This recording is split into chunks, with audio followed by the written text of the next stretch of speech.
Chatting now. We're having a few tech problems in the background, so DJ is going to join us in a minute. But we wanted to make sure we go live at 9 every day, and we wanted to make sure we were not late for y'all this morning. So today we are going to do a massive deep dive into sales training. We've got a great sales trainer, Chad. Here we go, brother. You get the victory today, my man. We're going to take a deep dive into sales training. We're going to take a deep dive into strategies and tactics, what shifts, what moves, and what are the core pillars of sales that are never going to change. To the HPLS podcast. Live, relevant, and high performance information, conversations, and education weekly.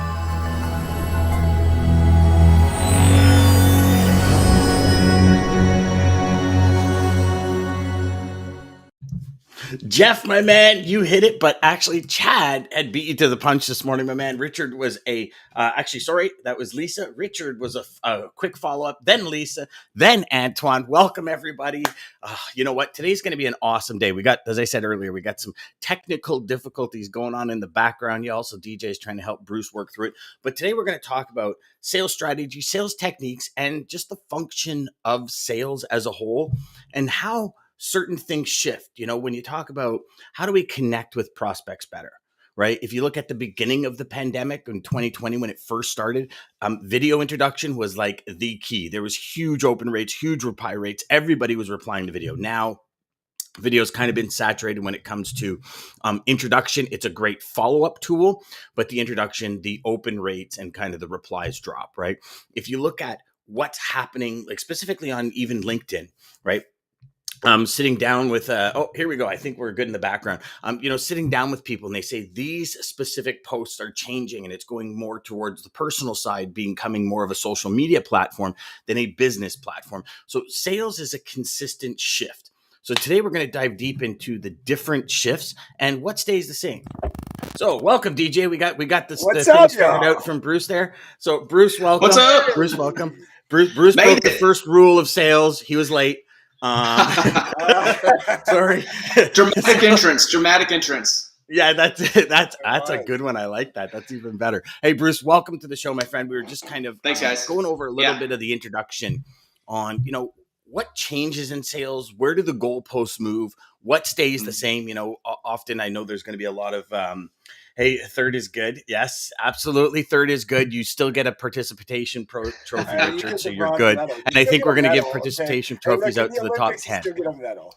Yeah, exactly. Yeah. In sales, the goalpost is constantly moving. It's always moving. I was just saying to the audience before you guys jumped on that, and I remember when COVID first hit, I started making connections on LinkedIn because I'd already gone to like the video kind of platform about 6 or 8 months before COVID. And my response was up in the low 90s, high 80s for people responding with video. And now, if you're getting a 23, 26 response rate, you're like a superstar, but there's core pillars of sales, regardless of the industry, that never change, right? People would say the authenticity, the desire to help. I think for me, those are probably the two biggest ones, is the desire to actually help the customer achieve the goal. And, I've had a couple of students this week say, you know what, Dan? I'm speaking to more customers and they don't even know what the goal is anymore because the post just keeps moving and they're like, oh my gosh, I was shooting for this yesterday. And today so I'm really excited. In a couple of weeks, got John Brewer coming back on who, yes. So Bruce, John is the head logistics for all OTR over the road, for Hardee's and Carl Jr.'s for CK restaurants. Okay. And so, the volume that this guy sees push through and like kind of what are the standards for him. It'll be interesting to see what's kind of changed in the last couple of months for him. What his goal? Yeah, it's going to be a good one, DJ. So without further ado, brother, talk to us. Tell us what you think, kind of the core pillars are and then where you see the goalposts moving. Yeah. Sure. And so background as well. What's that? I was just said, and a little background, obviously. Yeah. I know you were in. Yeah, so I came to the industry straight out of college. Worked for TQL as an intern, pounding 100 calls a day, just making the grind, and fell in love with the industry. It's addicting. It's the chase is real. The chase it's like a drug. And After college, joined TQL full time, was a top 5% account at TQL for 13 years. Moved a couple loads in my life, and then now I have the opportunity to serve others. So there's a lot of freight broker courses out there, and they're great. They're handy. It gets your feet wet. Kind of what I specialize in, and what our company does is that graduate level sales, the higher level, like building teams and processes, and really taking a one-man show to a 30, 40 person show, and really developing structure and accountability and culture. And it's amazing. So when you say moving the goalpost, you are 1,000% correct. It's always shifting. There's always something. I remember watching the Olympics when Usain Bolt won like his last gold medal, and they said, why do you keep going? He's like, well, I have to, because if I don't keep training, somebody else in my country is trying to take my spot right now. So you've always got to be sharpening your saw. You've always got to be learning new techniques, new strategies, thinking outside the box. And a lot of that, guys, transportation and logistics is almost tunnel vision. All the other industries that sales plays a role in, they're getting input all around them. Whereas in logistics, it's more of a narrow path. People say, I just got to make $100 a day. I just got to have 2 hours of talk time. I just got to grind. Well, the ones that you see succeed without having to do that, reach out for other opportunities. They're thinking outside the box. They're getting creative. They're selling on the customer's need, not what they think they need. When I talk to people about, how do you present a solution to a customer, right? And a lot of times you work with young guys and they just want to, I'm so-and-so with this company. We do this, that, and they go straight into the presentation piece without uncovering the customer's needs, wants, desires, even if they ship full truckload. They just think that anybody they call, they can serve, and that's not necessarily the case. But you got to sell, when you get to the presentation piece, when you're selling your facts, your features, your functions, and why people should work with you, it must be tailored to the prospect's needs, right? And the example I like to use with that is, imagine you go to a car dealership and you go to the car salesman, you say, hey, Dan, I want a black car with black interior. And the car salesman says, great, I got the perfect car for me. Come look at this. And he shows you a white car with brown interior, and it's a Volkswagen, and you wanted a Chevy. And he's like, look at the tires. These tires are awesome, but look at the hood. Look at that engine. It's beautiful. And then look at the trunk. You could fit 2 sets of golf clubs in there. Guys, what's the likelihood that you're going to buy that car? You're not, because the salesman sold you what he thought you wanted, not what you said that you wanted. So understanding your customer's needs, wants, and desires is crucial, and thinking outside the box. So right now, the market's going through a shift, right? Trucks are becoming more plentiful. It's easier to cover freight.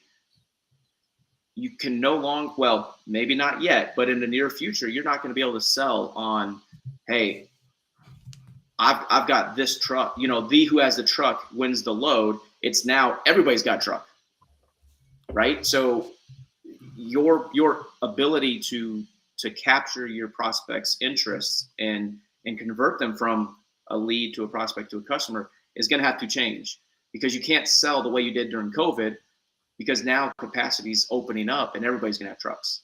So what's your new approach? What's your new strategy and technique that's going to capture that customer's interest and say, you know what? Yeah, DJ, he's got something there, right? It's interesting that it's interesting that analogy, or that process, that thought process came up this morning. So yeah, I'm like DJ will tell you, we're data geeks. Yeah, I'm constantly monitoring the market, and over the last 3 weeks, I've probably had 60 prospects, 50 to 60 prospects come back. Mm-hmm. And the one thing I ask through my sales, because I still do sales now, you and I are pretty much in the same field. I do sales training, executive coaching, as well as the show. And it's very interesting what's coming back from traffic managers. It's not a matter of capacity. It's not a matter of costing. It's a matter of, I'm sick of being screwed around. And so out of because every time somebody says, I'm not interested, Dan, I always ask, I'm dying to know, like, I'm a data geek. I put a link to Sales Chatter. Here's our show. We're always looking at market data. What does your incumbent do so well that you're not even interested in having a conversation? And I'm going to say out of the last couple of weeks, let's just call it 50. I'll go on the low end. 45 of them have come back and said, I am just sick of being screwed in the market. And when I go back and ask a reply question, it's, what do you mean by that? Like, just please. And obviously I'm being very polite because I'm taking up their time and there's kind of zero benefit I can add to their side because they're just not interested. And the majority of them that come back for the third time, I'm going to say probably in upwards of 95% of them that come back for the third time, say what we've been through over the last 2 years where people making false promises is incredible. And there's a major, which is why I'm really interested in having John back on, because you can imagine the amount of volume of calls that he must get, right? Oh, yeah. Sure. And it is amazing the way the market and shippers, regardless of capacity, regardless of saying, you know what, like, oh my God, I need you. It's like, you know what, stop fucking me around and let's do business authentically and honestly. Yeah. And it was actually in my 30 years I've been in this industry, 29, I've never seen that. Where it's at, typically, so if you look back at like kind of 2018 timeframe, right? So you're 13 years in the industry, so you were in it in 2018. When ELDs hit, it's like customers were begging for trucks, right? You look at Texas when it was like 5-1, 5 loads to every 1 truck. And I mean, at one point, I think in Texas, it was like 8-1 was what the DAT was reporting. And it's like they're begging for it. And I don't know if, I'm still yet to figure that piece of the data out, Bruce. Like, is it because of that where they just said, okay, enough, right? If you look at 2018, 19, 20, 22, like the last 4 to 5 years, the logistics industry has been on the most insane roller coaster. I'd be a freak. This is my intro. This is my rookie season in this thing. I started at when? In 2018? Oh, in 2017. Yeah, that's when I started. Okay. Oh, wow. So you started just before ELD hit. Yeah, so what a time to be alive. I got to see just what it was kind of normally like, and then all of a sudden, boom, this is actually what it is. No, it's not. 16 and 17 were decent years. 16 rates were still at kind of a 2013 level. 17, they started to climb a little bit, but 2018 just went bonkers. I mean, I remember being at a TCA. It was actually the TCA event where I met Dean Crook, and we were when he was up on stage, and he was up on stage with some massive Canadian carriers, not as big as the US carriers, but like Dan Einwacker from Challenger and all that, and major carriers. And all of them, the consensus was all of them are like, if you guys are doing anything for 2018, 19, meaning using that as benchmarks, he goes, you're wrong. You can't use it as a benchmark. But it's funny, like, what's the last year you can use as a benchmark then? Because 18 was an anomaly. Right. Then everybody bought so much equipment and they were delivering it so fast. 19 became just a slaughter fest. 2020 COVID, right? Like, what year can we as a supplier use as a benchmark? You guys both having way longer experience than me in this. My just rookie mindset, only being in this 5 years, what I've seen, obviously the craziness like you're mentioning, but it seems like that same repeating term, which I think life is a pattern, but you guys saying about, these traffic managers, these guys not wanting to be screwed around anymore. It seemed like that was kind of the vibe and the feel, and that's what opened the gates. It seemed like for me, the beginning of 2018, middle 2018, everybody was willing to talk to anybody because they're like, this dude's fucking me or whatever's going on. Yeah, they need now capacity. It seems like that same thing again. So is that more what is causing this? So I think go ahead, Bruce. Share your thoughts, because I think it's a very good question, DJ. I think it's an interesting paradigm of us versus them mentality, right? The brokers versus the customers, and as markets shift, this comes up is like, hey, these brokers are screwing me around. I don't want to use them anymore. But then the customers, when everything shifts back, it's like, oh, the customer's just trying to screw me. I'm not going to do business with them anymore. And instead of creating like true synergy everybody's in it for themselves, right? The brokers are in it for their dollar. The customers are trying to, hit their bonus by reducing costs, efficiencies. So there's very much an us versus them mentality that it is toxic. And I think that's where a lot of this, like, I'm happy with who I'm using because they don't want to take a risk on somebody new. They may be they may be fed up to the end of who they're using, but they don't want to take a risk on bringing on somebody new because it does take time to build that trust and that rapport and credibility. And if you can't provide something that nobody else is already doing, then you're just another broker that's going to do the same thing. And so customers have a little bit of a backlash of like, I've been burned once, right? You go touch a hot stove, you're going to touch it again. So I think there is a very much a us versus them, just natural shift that takes place. And I'll dovetail a couple of things to that, DJ. So, Yeah. So in 2018, there was a lot of what I coined capacity clients that people were getting. People were landing clients at a dime a dozen. Like every 5 phone calls, you were landing a customer. And it was because if you had trucks, you can get business. Yeah. It was really what it was. In 2019, it was and this was the real, so 2018 in all my years, even when exchange rates went like 20 points US Canada to swing another way. I mean, I remember one point it was 1.56. And I mean, I remember the company I was working for, the controller waited 2 days to cash checks. And like there was hundreds of thousands of dollars lost in exchange. Like that's how bad that the market was fluctuating. So lived through that. And then 2018 hit. And 2018 was the most dynamic year because of ELD and everything changing. Now, here's the backside of that. Most large carriers were already on ELD for 2 years. Mm-hmm. Yeah. So when this news broke, I know most of the people I was speaking to were like, I think it's bullshit. I think people are capitalizing on the fact that there's a new rule in place. Like when hours of service changed and Walmart needed 12,000 new drivers overnight to fulfill their supply chain and all this other stuff. It was not as big of a hit on the industry. So what happened was you would make a sales call. You say, do you have a truck? For sure. Yeah. Okay. You'll get the load if you got a truck because people needed to move their stuff. Right. Yeah. Then in 2019, it went back to exactly what Bruce said, where it was like I'm going to make it back now because I kind of feel I got screwed in 2018. Oh yeah. Which I understand how some shippers would feel like that. So it went back to, I mean, I remember Toronto, Montreal at like, $1,100, $1,200, and within 2 weeks it was $350. Like we're talking huge shifts because there were so many trucks. And so 2 things happened in 2018, or 3, but 2 major things. The first one is more trucks were put on the road than ever before. And number 2, shippers got real friggin' smart at shipping goods. Because when you're paying, 5, 6, 7, 10, 12, 20, 30 times the amount to move your goods, you get real smart, real fast on how to move your product cheaper. Right. Yep. So, and then the third one was trucking in 2019, trucking companies were going out of business. It's a dime a dozen. It's these capacity clients, is a big thing that we're seeing today as well.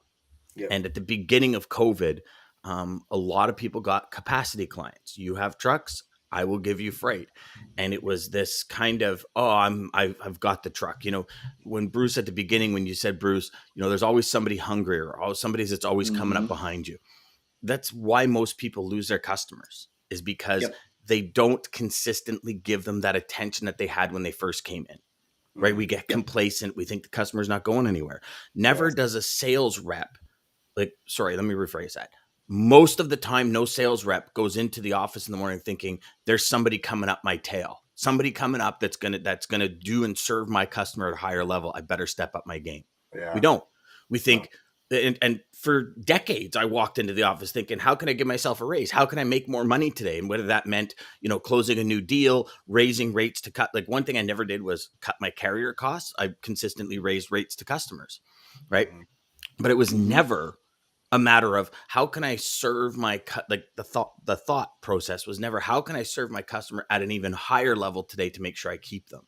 And it's going to be a bloodbath. You're going to see a lot of companies that stick with and develop the relationships with people that serve them. And that's why every day on the show we preach, like, just find the goals of your customers. And it brings me to a question that Jeff said, which is a really good one, Jeff. And we can always count on you for the good ones, brother. Yeah. So Jeff's asking, how does a salesman uncover something in logistics if they've never worked in a logistics operation and come up with that solution? There's much more involved in logistics operations besides moving freight. Do you train a salesperson on the other side of the fence? Yeah. How do you train a salesperson on the other side of the fence? Yeah. I love that. Jeff's always good for the good question. Just the meat and potatoes question. So Brian or Bruce, I'll let you start with that one, my friend. Yeah. I think that's great. So can you hear me? Yeah. All right. I adjust my mic. Is it too loud? No. Okay. So I would take somebody that has industry knowledge and over somebody that doesn't have any industry knowledge at all, hands down, right? You know the ins and outs, you know how things are running versus somebody straight out of college or high school. You know, I think it is possible. Like, so uncovering that need through a series of questions, uncovering that need through, persistent communication, not just they said no and I'm done, but yes, it is possible to train somebody from an operations side into sales.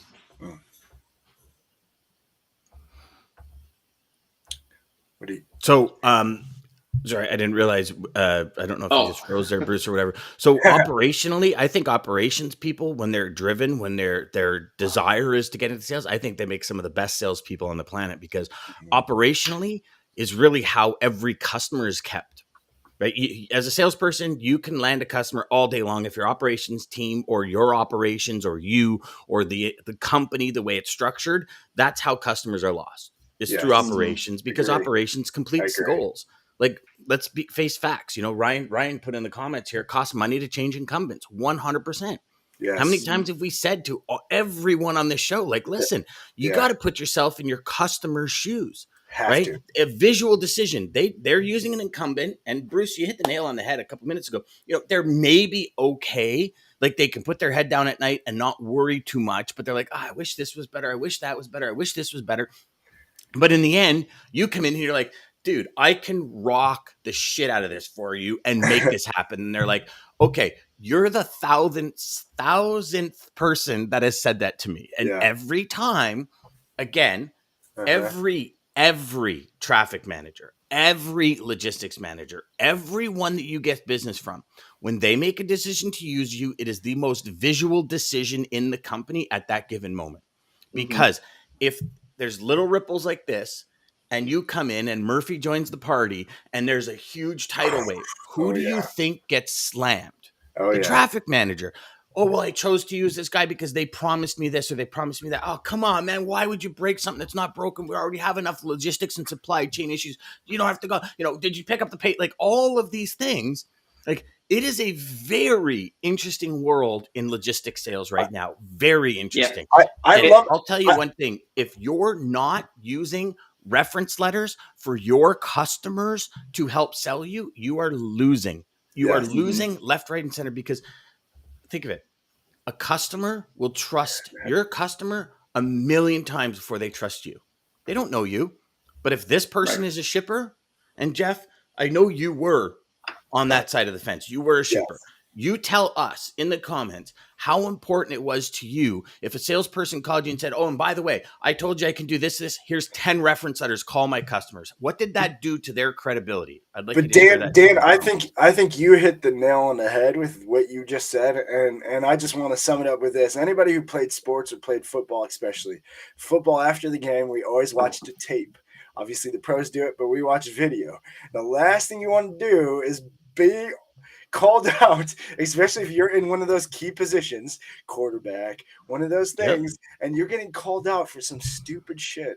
Like, you're like, you are so embarrassed. You are the center of attention, and you are getting called out for the wrong thing. And if you could flip that mindset and remember that feeling, if anybody's ever gone through that, like I have, and you put that mindset in your customer's view of, oh my God, if I screw this up, if I don't have the right solution, if I can't do it, everything that I'm saying, and it does cause those huge ripples like Dan's talking about, what are you doing to that person? And you just really have to think of that. You have to think of that. And I got one more thing to say here. So the cool thing about what we do right? What Dan and I do is we help coach people in sales, logistic leadership.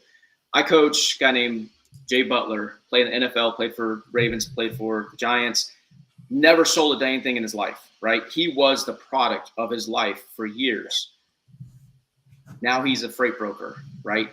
So if you're coming from an operations side, if you're coming from the NFL, if you're coming from anywhere, the cool thing about sales is that the skill set is learnable, trainable, and teachable, right? You can learn to be a salesperson. What you can't learn, and well, you can, but it's a lot harder, is that drive, is that internal motivation to succeed. That is, so if you're thinking, man, I'm thinking about maybe becoming a broker one day, check yourself at the door, right? Have an honest discussion with yourself of like, look, this is no easy ride. There's so many flashy Instagram pictures and YouTube things and all of people making millions and millions of dollars in transportation. It's this lavish lifestyle. Yes, that happens, right? Dan and I and DJ, we're living products of that.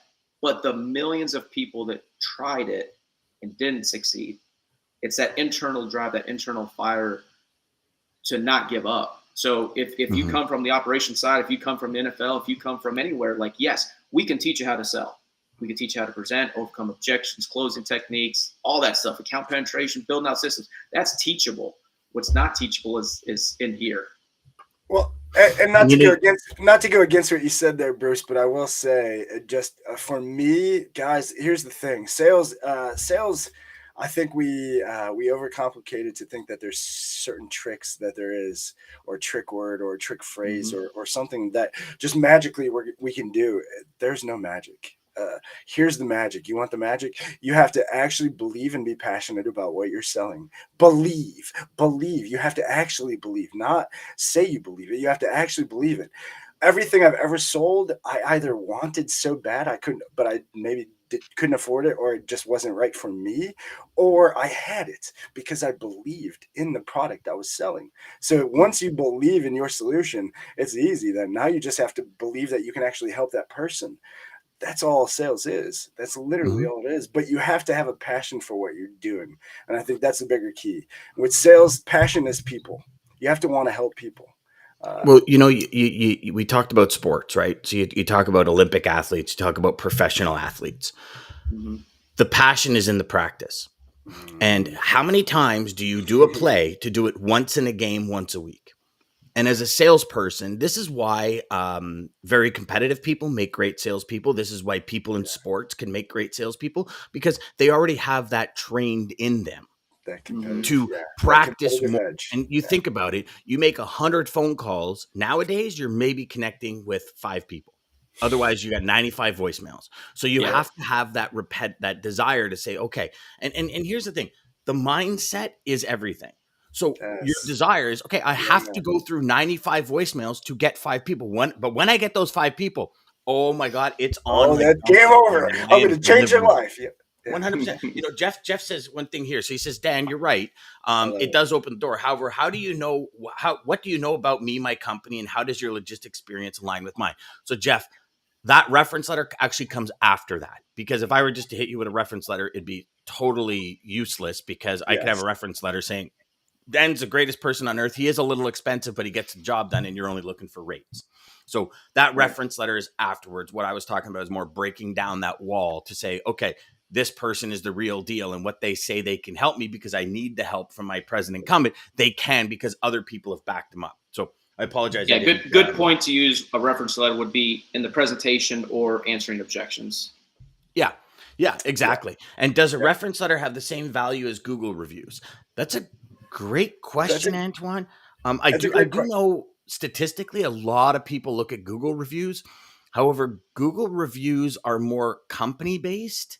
So maybe if they have your company name and product based more. Yeah, people ask, do a Google review on our company. So from a hey, is this a stand-up company perspective? Yes. But if you take an example like a large brokerage firm, right? You'll have some really good brokers, some really good operations people, and you'll have some absolutely horrible people that use and abuse everyone they touch.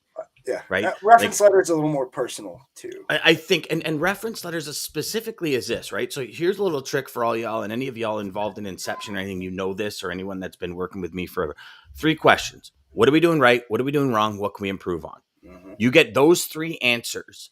And what you're going to find is if you get a yes, you're amazing on all 3, you ask for a reference letter. That reference letter, focus on what are we doing right?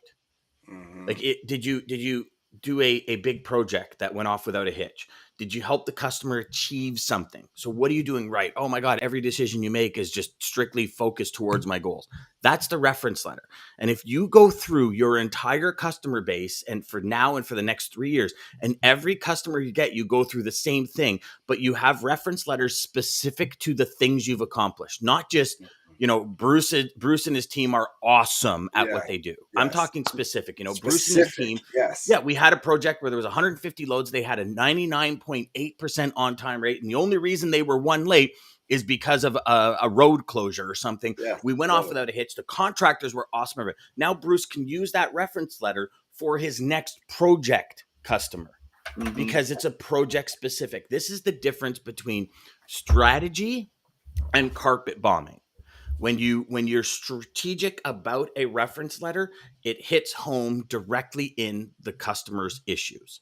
So if the customer's got an issue with capacity and you were able to provide capacity because of your relationships, that's the reference letter. So I hope that makes sense, Antoine. Yeah. Yes. And with a Google review, that's kind of passive, right? You're relying on the customer to go out and actually look at it versus sending them a reference letter or a testimonial, which is proactive. Google, I will say the reviews are obviously crucial. So if your company does have the ability, I would definitely get your customers to leave Google reviews. Obviously, we'll support your company. But. So why do brokers hire people entering the industry for the first time? Well, great question. So here's my perspective on it from what I've seen in the industry. A lot of times these people are hired because it's one of these things where they're paid really cheap. And even if they land one customer and decide to leave, the company can keep the customer and make back the money. I don't think I think it's a really stupid business decision to just go in and do that. But I think that's the underlying thought is we hire a couple of people that are coming cheap. They're 20, 21-year-olds. You can pay them the bottom dollar because they got school debt or something. So they're just happy to have a full-time job, whether it be a stepping stone to another level of their career or whatever it is.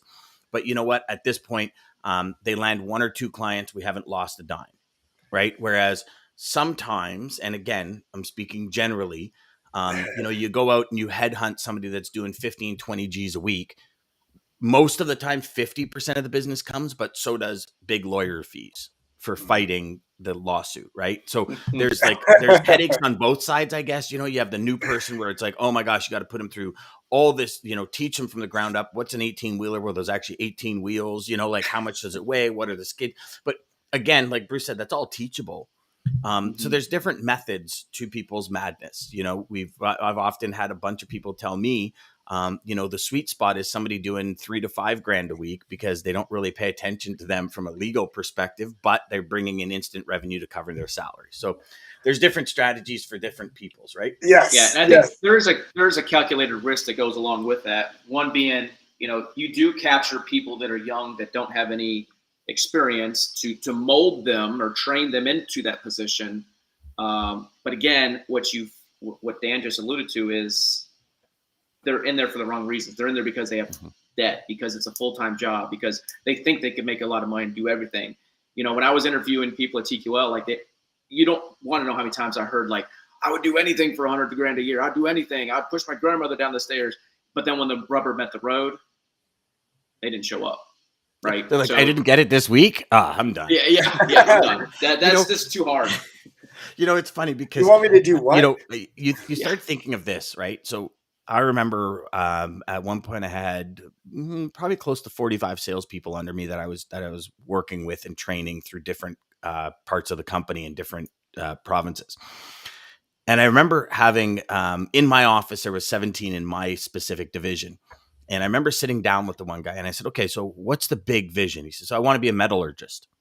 And I said, what? And he goes, well, I want to be a metallurgist. I go, what are you doing here? He goes, I just need a job to pay off student debt.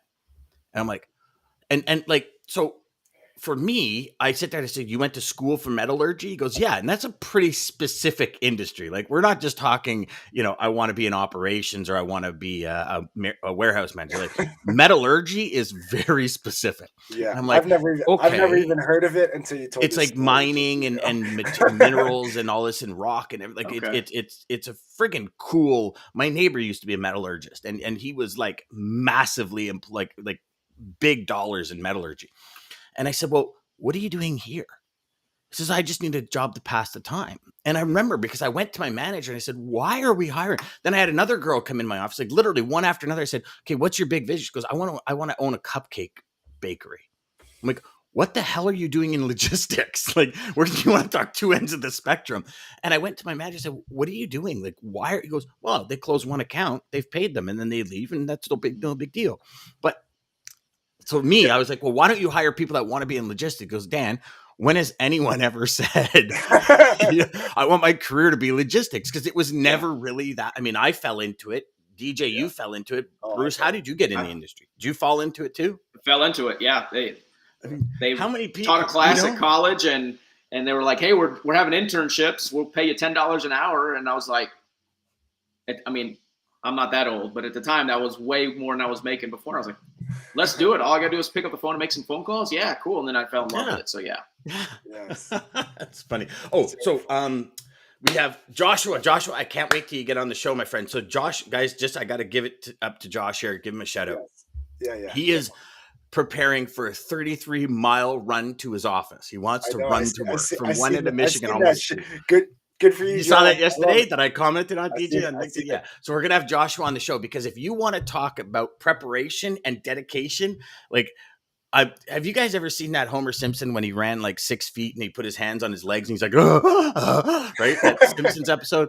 So I looked at Josh's map yesterday and I swear I had heart palpitations. I started to lose my breath and I just kind of bent down like Homer Simpson and put my legs 100 miles. 100-mile run. Did I say 33 miles? Oh, it was 33 hours. It was like, so it's, yeah. So anyways, very truly said, Dan, clean slate versus 23 years plus experience, 100%. So Jeff says, so companies in essence don't care about their reputation when they do this. When they do what? So Jeff, I think I know where you're going. Oh, yes. He's talking about hiring people Walmart, and then just letting them Amazon. Go. No, I'm just kidding. No, and you know what, Jeff? It's either you go cheaper prices and you don't really care about what you're doing for the other person, or you actually care about the value you bring. But I think Jeff was talking about the bringing people in if they close one account and lose, and 100%. It's, gosh, I mean, almost everyone you talk to will say their company has done that, which is crazy. But unfortunately, it is what it is. Yeah, especially in today's day and age, it's crazy. Believe in product is so true, 100%, Jeff.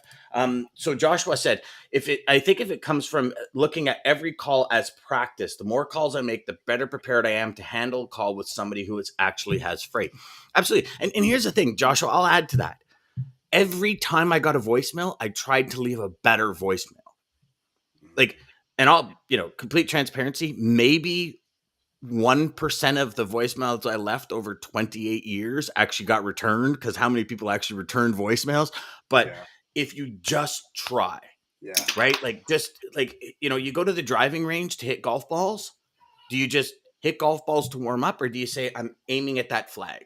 Because if you just hit golf balls to warm up, you are never going to get better, because you're not putting intention behind every swing. And if you're not putting intention by every word, every interaction, every dial, every email, everything, then you're losing.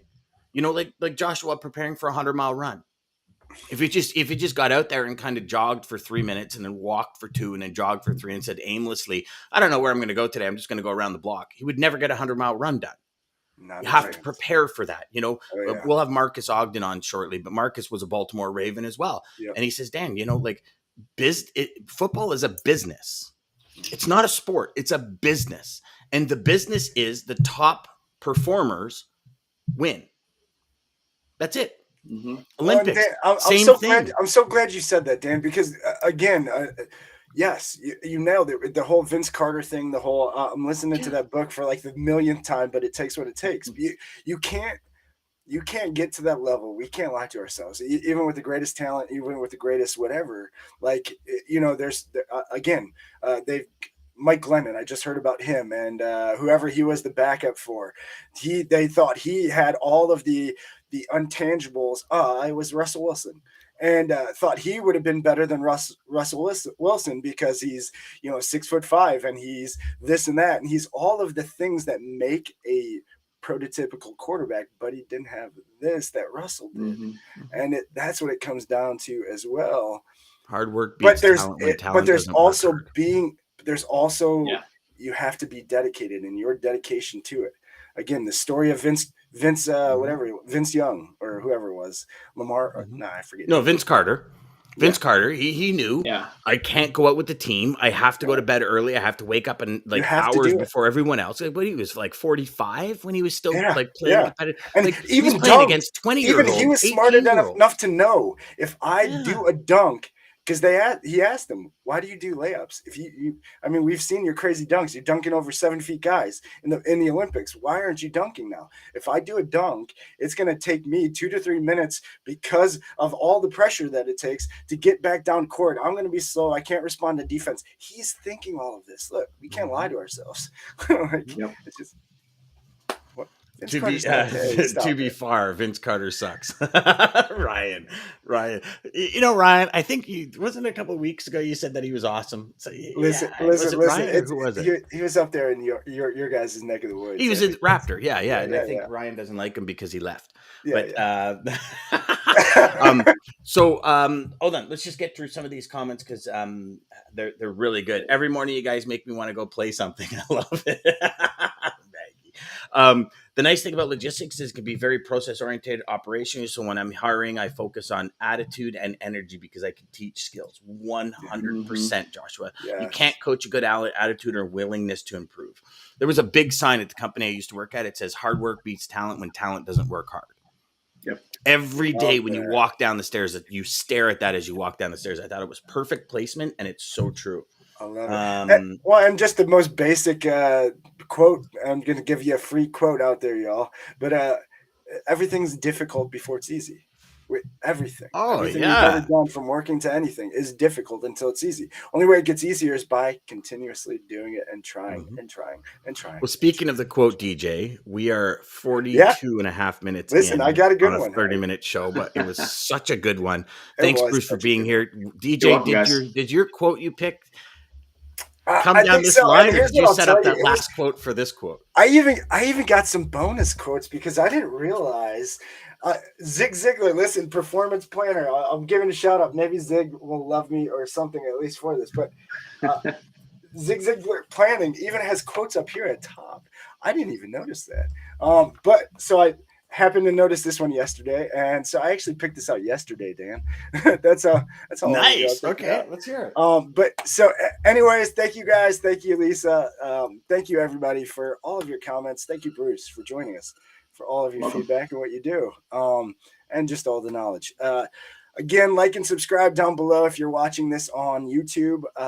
The little bell, and so you get notified when we're live. We are live Monday through Friday, 9 a.m. to 9:30 Eastern Standard Time. Start your day right with us, right here. American and Centurion Trucking, thank you guys for making this possible. Quote to take us out, again, is by our man Zig. And Dan, obviously, thank you for joining me every day to do this fun thing, because this is so fun. It's rock and roll, buddy. What you get by reaching your destination is not nearly as important as what you will become by reaching your destination. Love the process, guys. Welcome to the HPLS podcast. Live, relevant, and high performance information,